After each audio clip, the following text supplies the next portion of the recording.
Ladies and gentlemen, the secret word tonight is sky. S-K-Y. Really? You bet your life.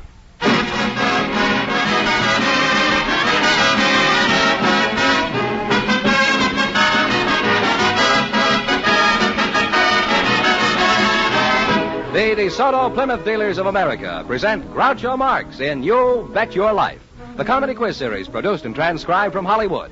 And here he is, the one, the only... I wonder whatever happened to that red-headed girl. Oh, that's me, Groucho Marx.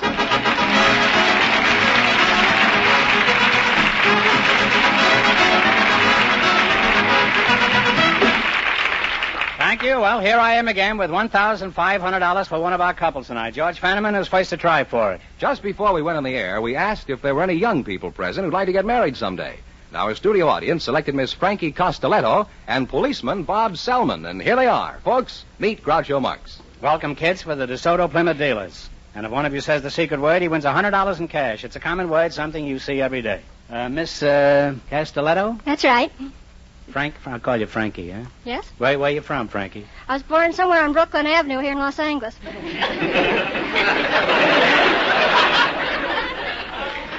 What do you mean you were born somewhere along Brooklyn Avenue? Well, we were going to the hospital, and I know that on my birth certificate it just says Brooklyn Avenue. Do you root for the Dodgers? How old are you, Frankie? 25. Very young-looking girl for 25.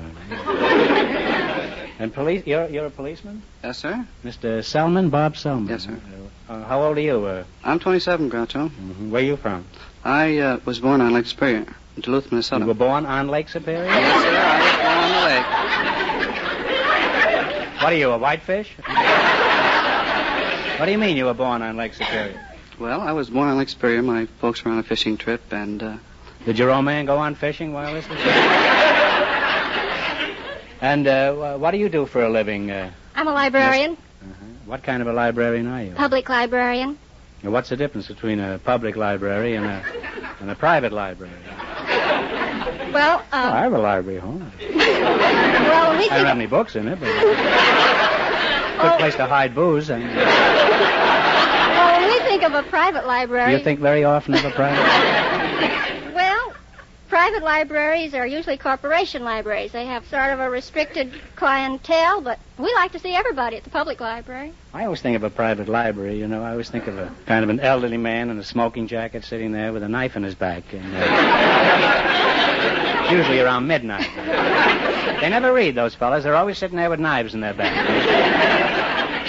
You're not married, huh? No, I'm not married. Bob, why aren't you married? Not on my salary, Groucho. Would you like to get married, Bob? Someday I plan to, yes, sir. When? Well, as soon as I can afford it. You mean you're going to stay a bachelor all your life? Have you ever thought of including Frankie here in your plans? Well, I just met her, Groucho. Well, you're a cop, aren't you? Wait till she breaks the law and then pinch her.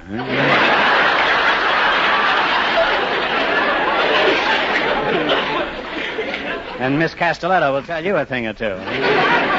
You're still a policeman, aren't you, Bob? Yes, sir. What kind of a cop are you? I'm a probationary officer. You're on probation? Why is that? Well, you're on your probation, Groucho, until you've proven yourself to your superior officers. You're under constant observation? Yes, sir. I'm under constant observation. Mm-hmm. You mean you cracked? No, sir. I have to prove myself first. You have to watch yourself every minute, huh? Watch myself every minute. And while you're admiring yourself in the clothing store, across the street, the crooks are robbing the bank, I suppose. Miss Castelletto, what do you think of a man who's half-cracked, under observation, and goes around pinching people? I think he's cute.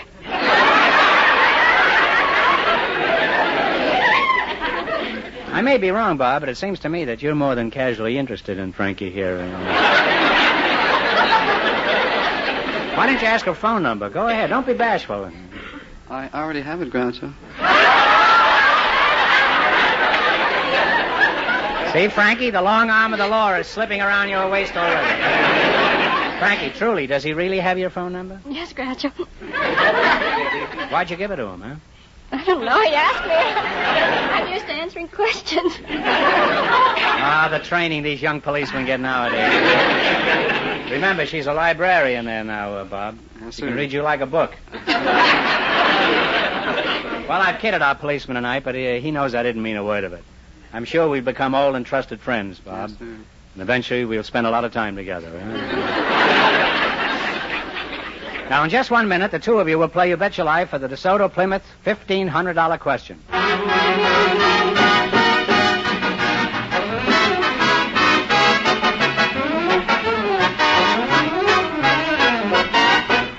Drive a DeSoto before you decide. All across the country, prospective car owners are doing just that. They're thrilling to the beauty and performance of this new DeSoto. For here is a car with not just a few new features, but one that is really a new model from bumper to bumper. Start at the front of this car and feast your eyes on DeSoto's brand new full-width front grille. A beautiful grille that gives the car a look of power its high-compression engine so justly deserves. Look at those newly styled rear fenders and see how they add sweep and grace to the entire appearance of the car. Look through that rear window, which is larger and also has been lowered to make the visibility far better. And then take this new DeSoto out on the road. Remember, it's the car that lets you drive without shifting. Note its bigger brakes that stop you with far less effort. Feel how easy it is to drive and to steer. Yes, drive a DeSoto before you decide. Tomorrow, see the all-new DeSoto at your authorized DeSoto Plymouth dealers.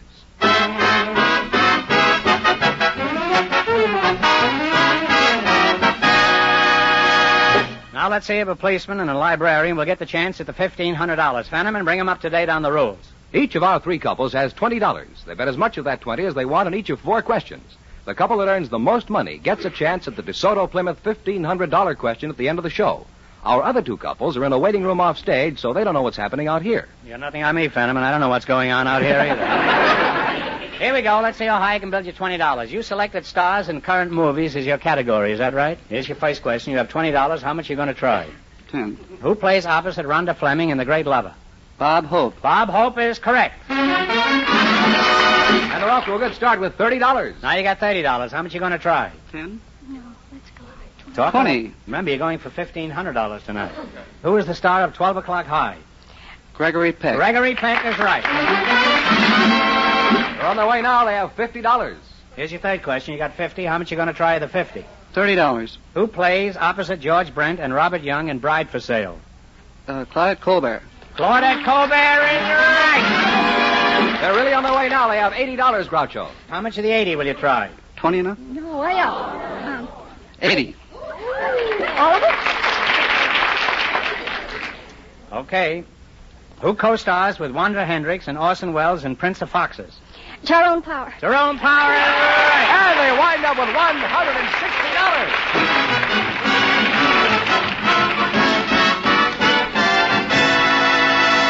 Thanks and good luck from the DeSoto Plymouth dealer. Stick around now. You still might get the chance at the big question. Groucho, the secret word is still sky. Perhaps our next couple will say it. Well, who is next?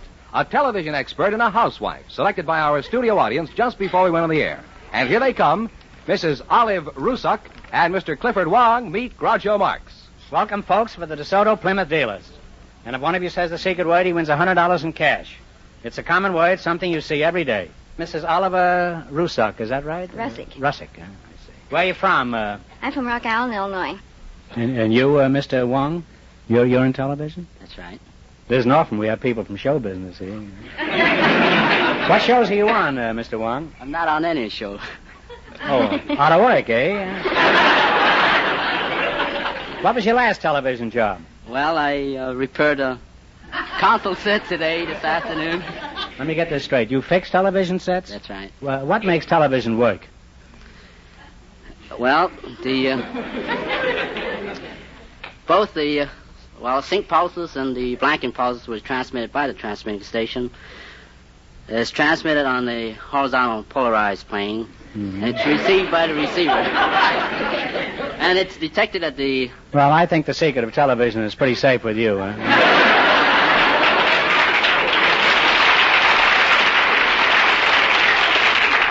Mrs. Russick, let's forget the whole thing. What does your husband do, Mrs. Russick? He's the next musician. An ex-musician? Mm-hmm. We've got 15 of them back here. Good place for him to join, wouldn't it? What do you mean he's an ex-musician? Does he make a living not playing an instrument? Yes. What does he do now? He's working for the school board now. Does he play xylophone or anything? Oh, no. Once in a while. What did he play before? He played a banjo. And Once did he in a while woo you someone- with the banjo? Uh-huh. How? Well, and that isn't how I met him. My father lived on a farm, and I was visiting him, and I wanted to learn how to drive the car, but he didn't want to teach me, so he was taking a nap, and that afternoon, he was going to have this young lad come and help him with the haying. And This is the Eddie Peabody character. Yes. So when he came and my father was asleep, he decided he might as well take a nap, too, so he crawled up on the haystack. And so I was out driving the car around in the hayfield, because that way I wouldn't hit anybody or anything, and so I run it into the haystack. And I bounced him out, and he landed on the hood of the car in front of the windshield. And that's how I met him. Did he have his banjo with him at the time? No, he didn't. Now, Clifford Wong, I'll just call you Static, huh? Tell me, as a television repairman, just what do you do? Repair television sets. Who do you work for, Mr. Wong? Muntz Television. Well, if you had to do it over again, would you go into the television business, Mr. Wong? Well, yes, I think I will, but only on your side of the business is where there's money involved. You want to be where I am, where the money is that it? All right, you asked for it. Go ahead. This is your program, huh? You're the comedian. I'm the contestant. Go ahead. Interview me now. Think this is such a soft racket? You try it for a while. All right, what's your name? Puddin' Tame. Ask me again, and I'll tell you the same. Well, what do you do for How do you a like living? it? Go ahead. Ask me another question. What do you usually do for a living? I'm in television. I fix television sets. Now, since you're me, go ahead. Tell a joke, huh? Well, I tell you, something funny happened to me on the way to the studio tonight.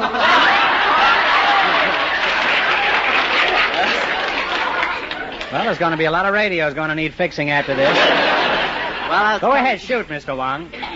Well, on my way to the studio tonight, a man stopped me. Uh-huh. He says, could you let me have 30 cents so I could be with my family? Feeling sorry for the man, I handed him 30 cents. I said, where is your family? This is the answer he gave me, in the movies.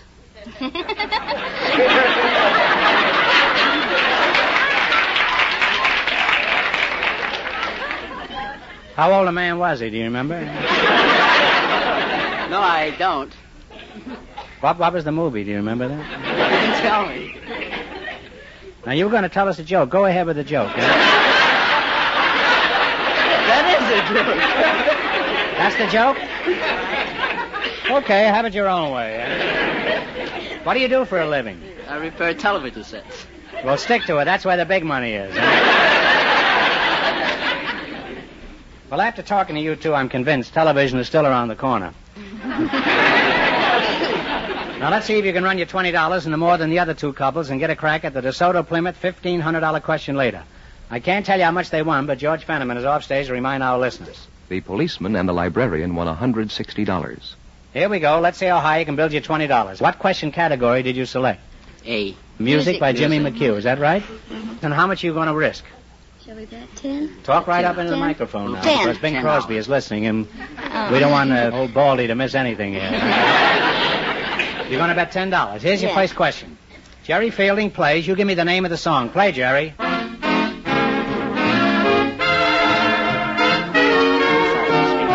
Sunny side of the street. On the sunny side of the street. $30.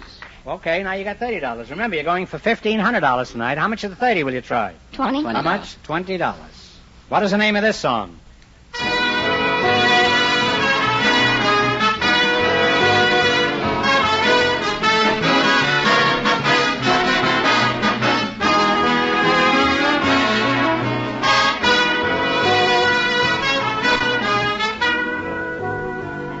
What is the answer you two have decided upon, huh? Take a Something stab about at the it. sky, isn't it?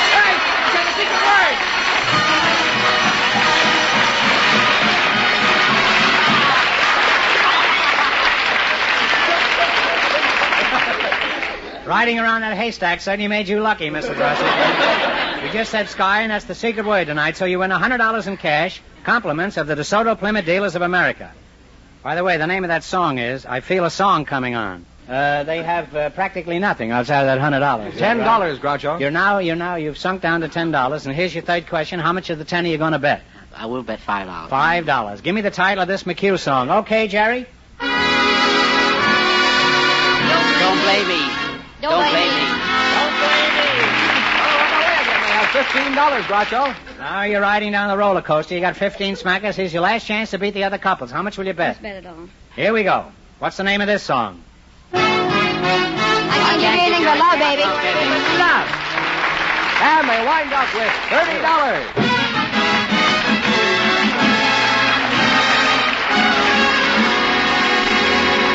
Thanks and good luck from the DeSoto Plymouth Dealers. All right, let's have our third couple, George, and it won't be long before we know who gets the big question. Who's ahead so far, Fenneman? The librarian and the policeman with $160. And the secret word is still Sky.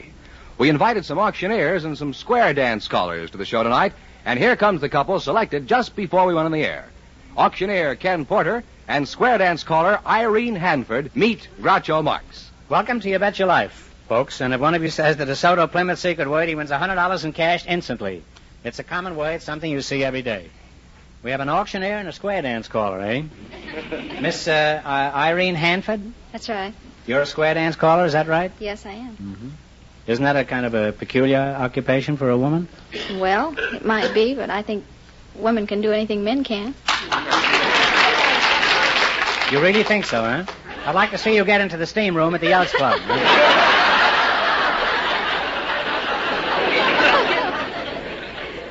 Where are you from, Irene? Los Angeles. And are you married? No, I'm not. I'm a miss. You're a miss, huh? Well, a miss is as good as a mile. I always say. No, I don't always say that. In fact, I never say that. I haven't said that in years. You're the auctioneer, Mr. Porter? Where are you from? I'm from Champaign, Illinois. How long have you been in California, Mr. Porter? I settled here in about 1945. What'd you settle for? 90 cents in it? As an auctioneer, 90 cents in the dollar, I suppose. Are you married, or haven't you ever felt yourself going, gone? Huh? Yes, I'm married. You are married, huh? How'd you meet your wife? Did you pick her up at an auction? When I got my discharge out of Klamath Falls, Oregon, I came down here to visit. Out of where? Klamath Falls, Oregon. What were you doing up there? I was in rehabilitation camp up there. Oh. What do you do in a rehabilitation camp? Well, I was a Marine Corps. They was getting me ready for the public, I guess. What would you say is the most important qualification for an auctioneer? Well, 95% of it is psychology, softening up the people. Well, is that what you use the hammer for? No,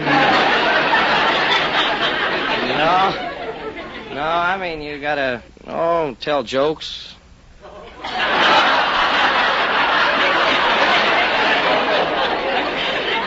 I'm still trying to recover from the last joke. Okay, let's hear one of the jokes, Just a small one now. Say about a $2 purchase, huh? I don't mean that. I mean, you got to soften the crowd up, not with a joke, but sort of in a saying, like if they're not bidding.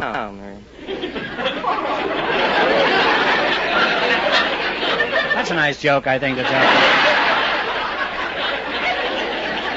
Or that they have any of them ever taken you up in that offer? How does an auction work, Mr. Porter? Well, you bring up an article and you explain it. For instance, if you're selling a cow, a piece of furniture, a diamond ring, or anything like that, you explain it. And you have to explain a cow to the audience? How do you explain a cow? I'd like to hear that. How many bids are needed to sell an item? 2 bids, sir. 1 bid doesn't make an auction. Well, how do you know when to stop the bidding? Or when they quit bidding. This is after you tell them to lie down on the floor and drop dead, is that Where do you do your hawking or auctioneering? Well, I auction at Auction City, and there is really a city called Auction City? Yes, sir. It's the biggest one in the world. Well, I'm kind of curious to hear you give your pitch. Suppose I got a $1,000 diamond ring here, and I want you to sell it for me. Now, you go ahead and sell it. All right. Here's a very gorgeous diamond ring, ladies and gentlemen. What are you going to give for it? All right. Down to $25 bidding now, $30 now, $30 bidding now, $5 now, $35 bidding now, $40 board. Now, ladies and gentlemen... You forgot to say drop dead, huh?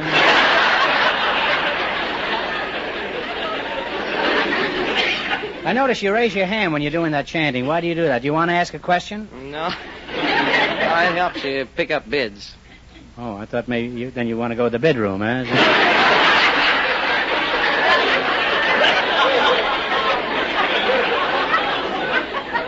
Well, Irene, I'm nuts about typesickery. I've never gone square dancing. Could you describe a typical dance? Well, you want an easy one or a complicated one? Well, say about medium, huh? Tear loose, Irene, huh? Well, how about... Throw your inhibitions out the window. Well, the first and third couples lead out to the right in circle 4. And they go once around. Then the working gents go home. Did you say the working gents go home? Yeah. Well, and who do they dance with? You've only started, and the men leave already? And the girls, their partners, are left on the side with the other two gents in 2 lines of 3. Well, there's 2 gents that didn't go home, huh? They don't like it at home, huh? Well, tell me, Gallicurci, could you call a square dance? Well, I might give you just the way one might start. Okay. You always start out with an element left and a grand right and left, you know. So you might start out, well, swing your honey high and low when you keep on swinging that calico. Now it's element left with the old left hand. Right to your honey, go right and left grand. Hand over hand all around that ring and a hand over hand with the dear little thing. And you beat your honey and promenade.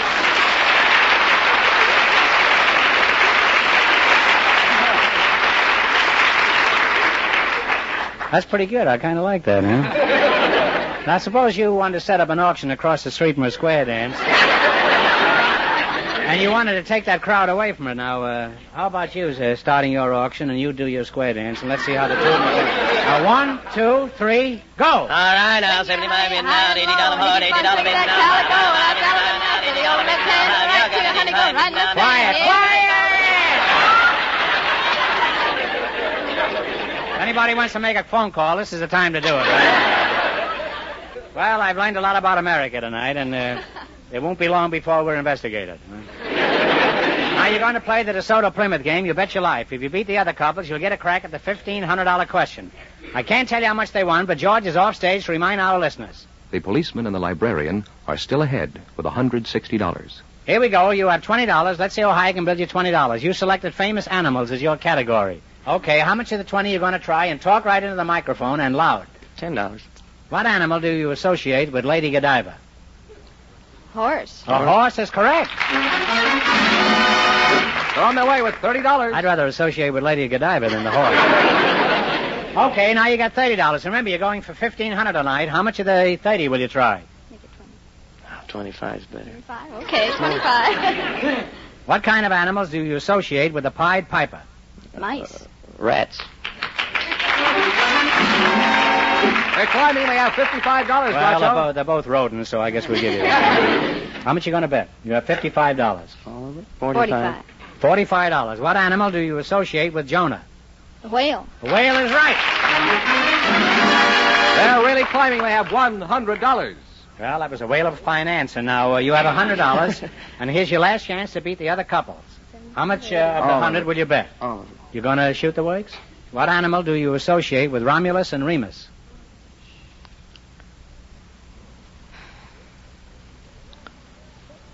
Wolf. A wolf is right. And they wind up with $200. And that means the auctioneer and the square dance caller get the chance at the DeSoto Plymouth $1,500 question.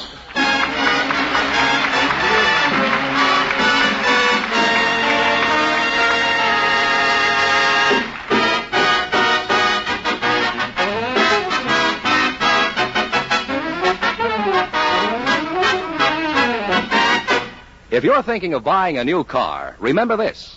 Now, more than ever, the beautiful new Plymouth is the car that likes to be compared. Because the new Plymouth is the low-price car most like high-priced cars. It's packed with value and ready to prove it now at your DeSoto Plymouth dealers. Check the value in this great new car yourself, feature by feature, against that of any other leading low-priced car. Compare the convenience of the new Plymouth's ignition key starting, the soaring power of its high-compression engine, the velvety comfort of its improved air pillow ride, the quick, sure stops of its safeguard hydraulic brakes, and many other features exclusive with the great new Plymouth.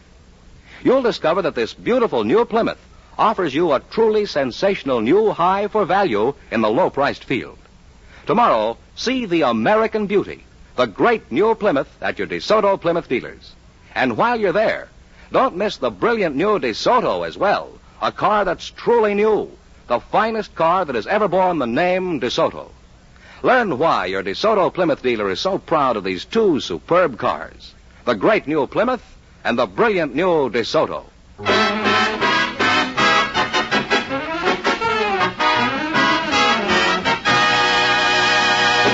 And here is the auctioneer and the square dance caller, the winning couple, all ready for the DeSoto Plymouth $1,500 question, Groucho. How about it, kids? You nervous? Slightly. You're both professional talkers now. This is the time to talk up. All right, here we go for $1,500. I'll give you 15 seconds to decide on one single answer between you, so think carefully and please, no help from the audience. Here it is. Abraham Lincoln was our tallest president, standing 6 feet 4 in his stocking feet. For $1,500, tell me, who was our shortest president?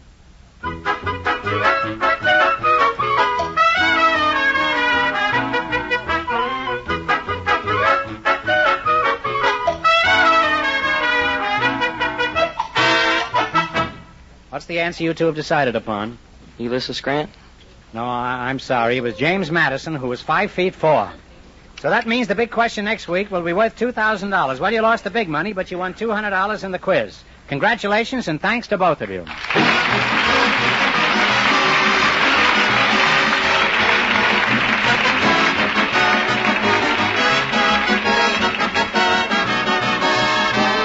You Bet Your Life is a John Goodell production, transcribed from Hollywood, directed by Bob Dwan and Bernie Smith. Music by Jerry Fielding. Be sure to tune in again next Wednesday night at this time for the Groucho Marx Show, You Bet Your Life, presented by the more than 3,000 DeSoto Plymouth dealers of America. And remember, all dealers who sell DeSoto also sell Plymouth, two great cars, both products of the Chrysler Corporation. And don't forget, next week the big question will be worth $2,000. Well, it's almost time for Bing Crosby, so good night, folks. And remember, just be sure to see your DeSoto Plymouth dealer.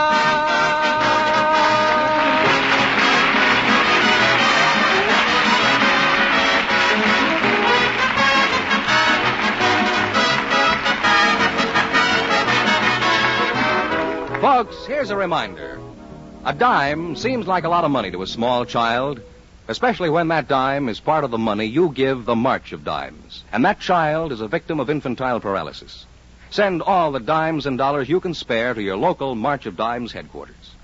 This is George Fenneman signing off for the more than 3,000 DeSoto Plymouth dealers from coast to coast.